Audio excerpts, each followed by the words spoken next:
Hey everybody, welcome to a Facebook Live with Joanne Rogers of Design with Jo. I'm a Stampin' Up! Demonstrator in Central Alberta, Canada, and I've been designing with you in mind since 1999. So welcome again to my Facebook Live. Today we're going to be doing some easy, handmade, last-minute Christmas gifts, and they are really cute. So I've been wanting to show these for a little while. Hey Jennifer, thanks for watching. I've been wanting to show these for a little while, so I've had them in my box, and I've got we'll do four different. Well, I'll make one, and I'll show you three different versions of it, so that you can see just how cute they are. One more for kids, couple for anybody, and then one for definitely adults only. So let me just get set up on my iPad so that I can read your comments as we're going along, and then I will get caught up here with all kinds of things like picking last week's prize. There we go. And so last week, if you were here, you saw us make this box. So hopefully some of you had a chance to pull out some of your 12 by 12 designer paper and you made the box because it is super easy and it's a really good size. So I've got my pile of names in. I've got a snowman can right now. So I've got my pile of names in there. And maybe while I'm doing this, as other people are coming on, if you want to just let me know where you're watching from, that would be great. Come and say hi. Okay, here we go. Pick out the name here. And it's Sheila.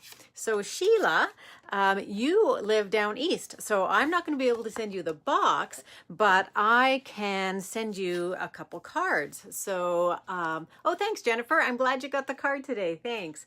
So I have some of the Snowfall Thinlit cards. So this was one that we did in a class, and there's some vellum on there. And this is one that I did in the Facebook Live. I think it was one of my first Facebook Lives. So Sheila, I'll send a comment to you, a private message, but if you send me your address, I will send those, I'll pop them in the mail tomorrow to you. So we'll move that aside. I'm finding, I think I mentioned this last time, I never have enough room here, so I'm going to try and get those out of the way. There we go. Okay, so a couple other things that we have. Oh, Jennifer, that's a good idea. Okay, so Jennifer suggests that I draw another name for the box. So here we go.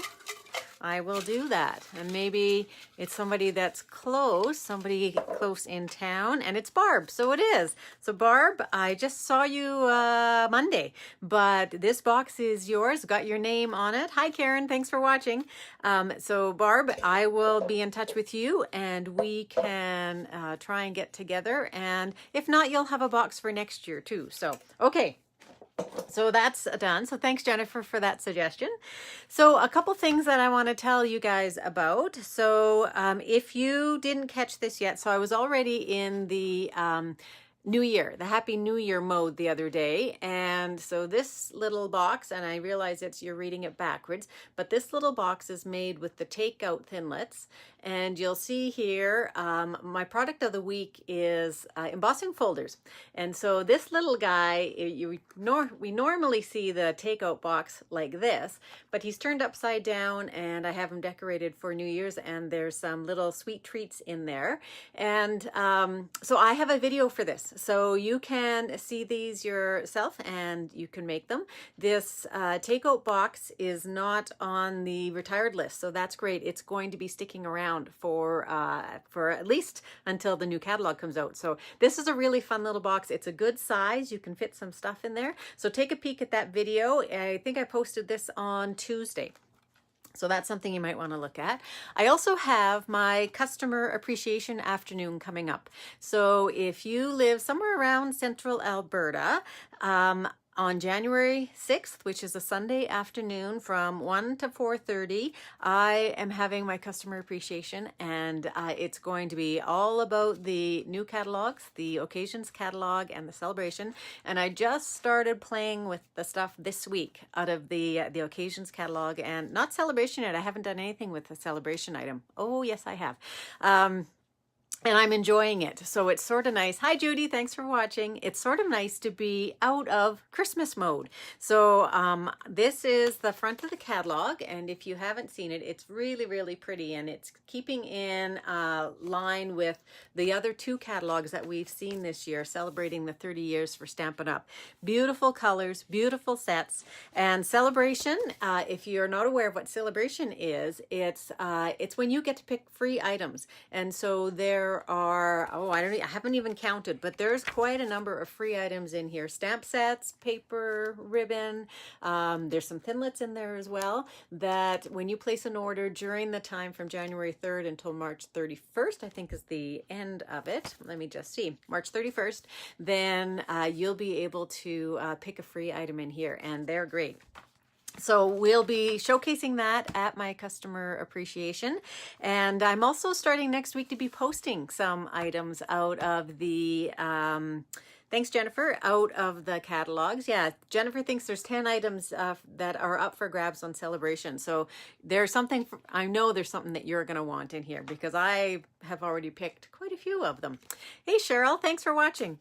So make sure you register for that. I need your RSVP by the 29th of December so that I can get everything made for everybody in the right number of paper and supplies. So even if you're not from Central Alberta, if you want to make a trip down, I chose a Sunday afternoon so that people could come down this time. So Sunday, January 6th, and I would love to see you. You just need to pre-register so I have enough. So Janine, can't wait to see the mini catalog. I do have some here. I just got mine yesterday, I guess. And so I do have some here. I will have them available after the 30th, or on the 30th of December, or at the open house. So make sure you put that in your calendar, and make sure you send me an email and let me know that you're coming. Okay, so I think it's time to move on to our project. So I'm excited about the project because it is a last minute homemade Christmas gift idea that is super easy. And so if you have forgotten somebody like the postman or the UPS fella maybe, who makes all of our Stampin' Up! Deliveries, then this might be something that you'd like to make for him or for her.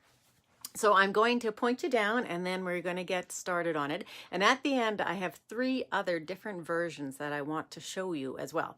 So here we go. And again, I will have prizes for this week as well. And I'm just looking for what I did with it. So one of the things that we had a couple of years ago, and I'm thinking not in the Christmas mood anymore, I'm thinking Valentine's this time. And so this was the Sending Love ribbon package. And so there's a set of 2 ribbons in here. They're little 1/4 inch grosgrain ribbon. There's a white and there's a real red. And that's my prize for this week. So please comment, please share. I really enjoy it when you share. And also when you comment, I try and get back to everybody. And that's the prize that I'll draw for at our next Facebook Live. Okay, now I think we're ready to go. So all of you know, I think, that embossing folders are my product of the week. And my steal of a deal is, if you buy 1, you get 10% off. If you buy 2, you get 20% off both. 15%. And if you buy 3, you get 20% off all of them. So that deal is only in place until Sunday. So email me or place an online order.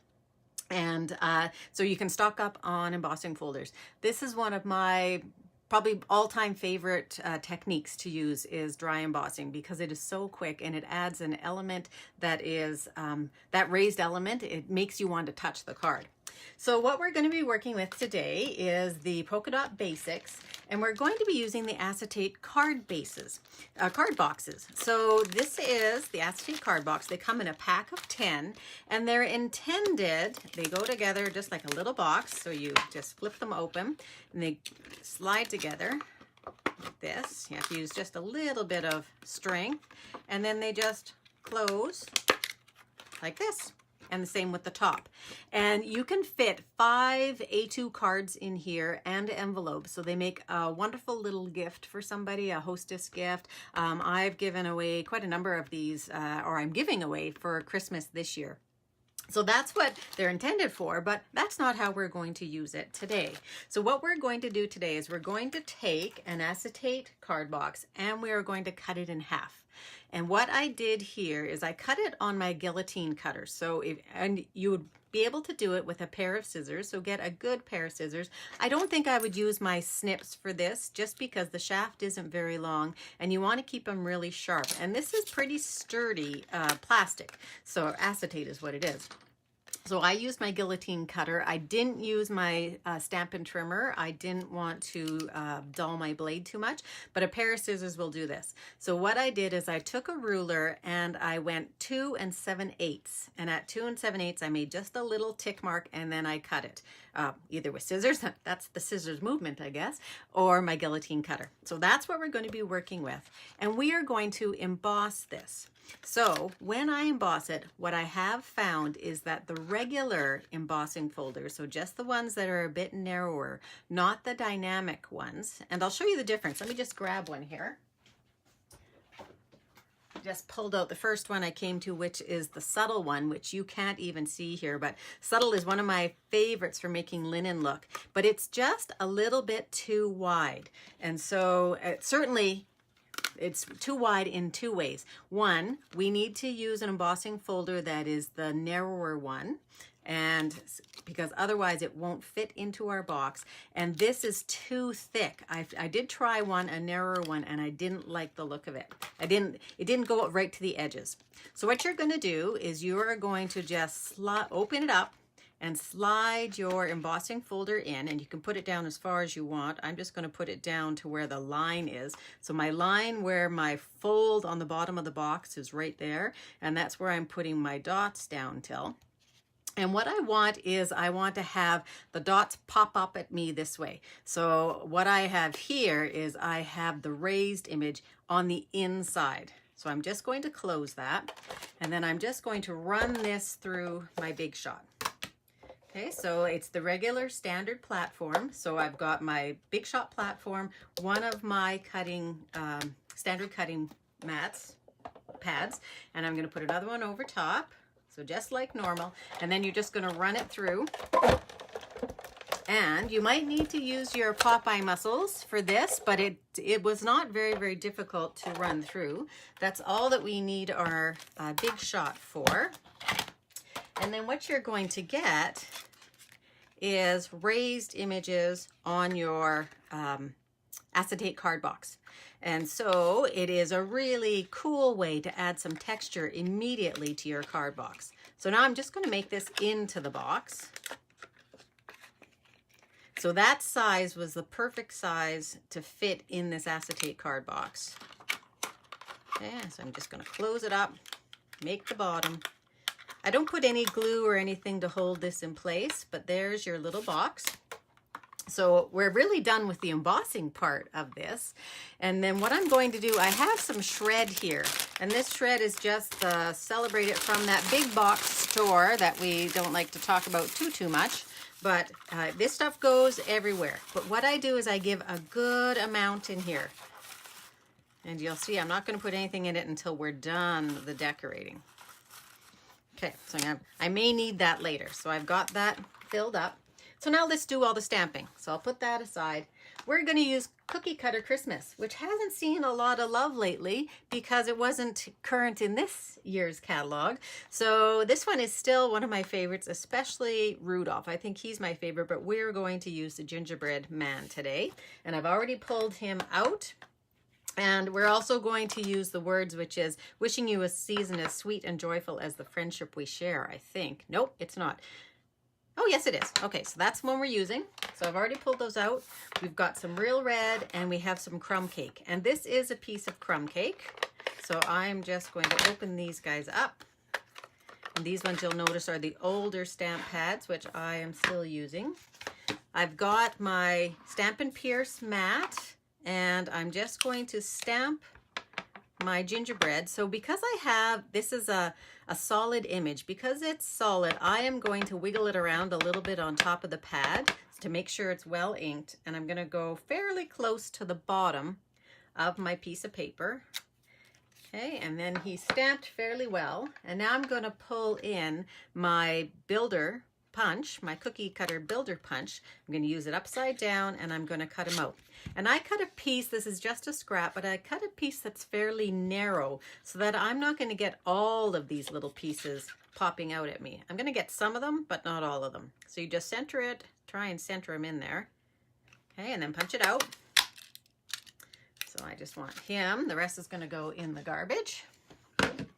And I have my other paper underneath here. I've just got a piece of Whisper White, and this piece is 1 by 4, and I'm going to end up cutting it down, but 1 by 4 is what I'm starting with. And I'm just going to stamp straight, and hopefully I'm going to be straight. I'm looking through it, but I want to make sure I don't get my head in the screenshot there. So we're done with those guys, and we're done with our stamps. So I'm just going to, because I'm the worst one for sticking my fingers in there afterwards. So hey Tanya, thanks for catching the live here. And I've got 2 other things. I've got a piece of the Under the Mistletoe Designer Series paper, and it is one of the plaids. I'd like it a little bit better for this particular design. I'm going to stick it in.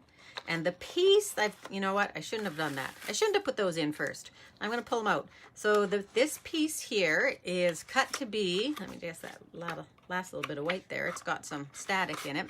This little piece is 2 7/8 by 4 7/16, and it just fits perfectly in there. On one of the other ones I'm going to show you, it just is a tiny bit above, which gives you a different look. So there we go. Stick that back in there. Now I can put it in. It's not that hard to take in and out though. But you will have this all over your craft space, so it's sort of like glitter. It goes everywhere. So we are also going to cut, we're going to decorate our little gingerbread guy. We're going to give him a bow tie. And so I'm just going to try and stick it in here, and you can place this around and decide how you want it. I think I do want it right there. I don't know. One is probably just as good as the other. So we're going to glue that on with liquid glue. I just find that to be my best staying power on that liquid glue. And he's going to have his bow right there. I have a little bit of glue stuck over the top, but that should disappear to nothing in a little bit. And some red rhinestones. So the red rhinestones right now are on sale in the closeout sale, which goes on until January 3rd. So you might want to pick some up if you like them. I really like how nice and bright these are. So I'm just using my paper piercing tool and sticking them on his, what's that? His chest, his buttons, I guess. So there's that. So he's done there. Now I think we're going to have this guy go this way. So I'm going to turn this into a banner. Now most of you have seen how to make a banner. Hi Betty, thanks for joining in. Lots of people have this set. This was such a popular set, and like I said, it really didn't get a lot of use this year because we always have so many new and cute things that we want to be looking at. So I've just turned that into a banner. I'm sorry I didn't tell you much about how I did it though, did I? So I think what I'm going to do is I'm going to cut off just about here. I'm thinking as I'm going here, which is not necessarily a good thing for me because I sometimes can't do 2 things at once. So he's going to sit on there like that. But what I want to do first is I want to tie a ribbon around here. So I've got about 20 inches of ribbon. And I don't think I'm going to attempt a bow while you guys are watching me. I am a bow person. If Janine is still watching, she will certainly attest to that, won't you, Janine? But I'm just going to turn this into a flat one, and I'm going to cut off the ends. So these are old scissors that Stampin' Up! Used to have, and I love them because they are great for fabric, and they only get used for ribbon. There's no little people in my house that will come down and use it, so that is actually very good. Okay, so now that's too long, so I'm going to cut that back a little bit, and I'm going to put this on with dimensionals. So let me just grab some dimensionals, see if I have a full sheet anywhere. So there we go, so I don't have to cut them while you're watching. So stick this on the back.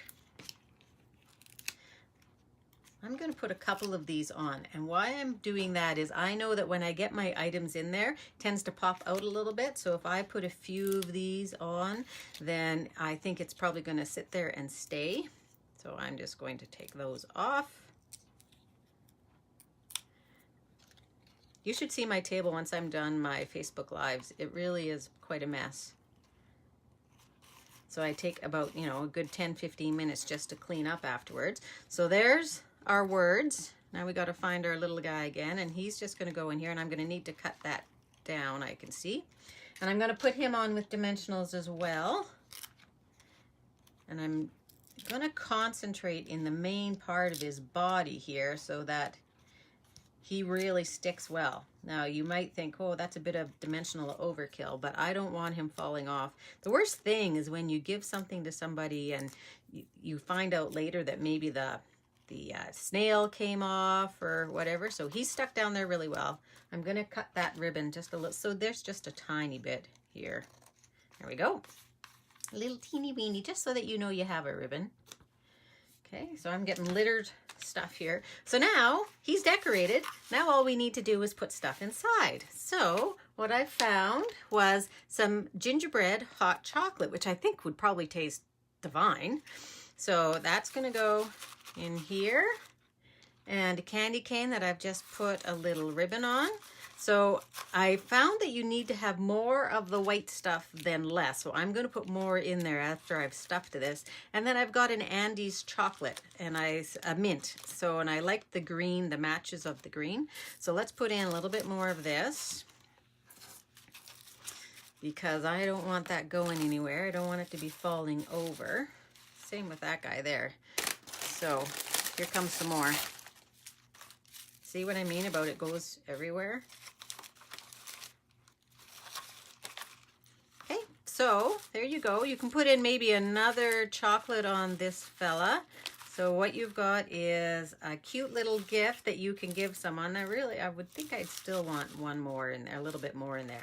But a cute gift that you can give somebody that really takes you no time at all. And just fancying it up a little bit with the embossing folder. So I do have, as I said, I've got 3 other versions that I want to show you. So let me just sort of clear the way here. There's our gingerbread guy. He's number 1. This one here this one's from Santa. And so this is candy cane hot chocolate. So this is the swirls and curls embossing folder on this one, which I really liked. This saying is from the Sincerely Santa, and this is discontinued. So this was one that we did Christmas tags with, and the tag kit went out like really quickly, but this is from Bulk Barn. So I think there's just chocolate in there and it's studded with candy cane. So there's another idea. So both of those are red. And then I went into the brown area. So this is the salted caramel hot chocolate. Another very similar here. This one just has dark chocolate with peppermint on it. And this is using the Timeless Tidings and then your coffee cafe. And we haven't pulled that out for quite a while either. So that's something from the annual catalog. And I just used my embossing paste to make some frothy foam whipping cream that I stuck when it was still wet. I put a whole bunch of dazzling diamonds on there. And then the last one is got a little extra kick to it. So the last one has a little bit of Bailey's in there. It's a mochaccino hot chocolate, again with another Andes chocolate. So this one is more of the grown-up version. Of course, you wouldn't want to give this to a child, but these fit in here just perfectly. So if you have a little something, again, as a hostess gift or just a thank you to someone that you know maybe likes to have a Bailey's and coffee on Christmas morning, this would be a great idea. Oh, sorry, I didn't tell you which. This is the garden trellis embossing folder on this one, which I really liked. I thought it gave a really nice look. And then this one is, oh, what's this one called? These are the 2 small ones, the flower ones. Hi, Donna. Hold on, let me find the name for you because I do want you to know what that is, because those ones worked really well. You have to put them in twice though, because I'll just show you here. There are these 2 narrow ones. So this is petal pear. That's what they're called. So that is the petal pear done 2 times. Done once on one side, once on the other side, and then just our sprig punch. So which one is your favorite? Anybody? Well, I would say that this one is my favorite, but I don't know if that's because it's got the little bit of extra little juice in there for us. But I do think, I don't know, I like this coffee cafe one. So let me know which one is your favorite. Leave me a comment. Again, please share and let others see these great projects because they're so simple and they're really quick. So I'm going to turn you around again. So that's your favorite too, Donna? Great. So and Karen, Karen likes them all. Judy likes them all. You guys, you got to pick. Come on. So I will not see you next week because it's Boxing Day, and so we will. Oh, Jennifer likes the extra juice too. We won't be meeting next Wednesday, so it'll be 2 Wednesdays, which I think is the 3rd of January. We'll get together, but keep an eye out because if you're a Design with Joe VIP, I think I might have a pop-up somewhere here in the next 10 days. So I will announce that and let you know, and it'll be stuff out of the new occasions catalog or celebration that I'll be working with. But everybody did a poll and you let me know what you'd like me to work on first out of the occasions catalog, and the winner is butterflies. So you can take a look at butterflies next week after Christmas. I'll be posting some sneak peeks of things out of the catalog. I am really enjoying playing with these things. So thanks very much for following me and joining me each week, those of you who have been, and we're getting more people coming in, and I love that. Thank you very much. I wish you all a very Merry Christmas, and we will see you back here on Design with Joe anyway in the new year, but we will probably see some of you at the Design with Joe VIPs. And to join, it's really simple. At the top of the Design with Joe page, you just click on the Join Now. So thanks, Judy. Merry Christmas. Merry Christmas to you too, Donna, and everyone else out there for watching. And we will see you. Hope have a safe and happy holiday. Bye-bye.